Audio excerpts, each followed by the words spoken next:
IIHS is releasing a new round of rear crash prevention ratings on 8 of the most popular small SUVs.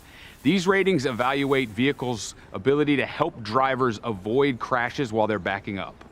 Rear crash prevention systems use ultrasonic sensors mounted at the back of the vehicle. They first warn the driver if there's an obstacle behind them, and in some cases can automatically apply the brakes to avoid a collision. Many vehicles also use radar units as part of a rear cross-traffic alert system to warn if there's a vehicle crossing their path as they back up. Backing crashes occur frequently and can result in significant damage that's often expensive. Our research has shown that these type of systems can reduce backing crashes by 80%. For that reason, we want to encourage manufacturers to equip their vehicles with these type of systems.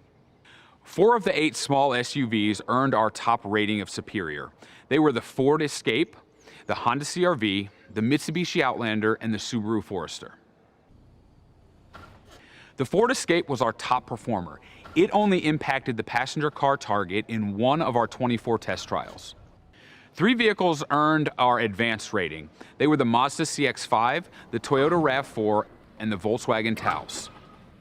The Hyundai Tucson received a basic rating. Unfortunately, its rear automatic braking system was unable to avoid a collision or reduce impact speeds in any of our test scenarios. If you're in the market for a small SUV, this class offers a wide range of performance, so we encourage you to go to our website and check out the ratings.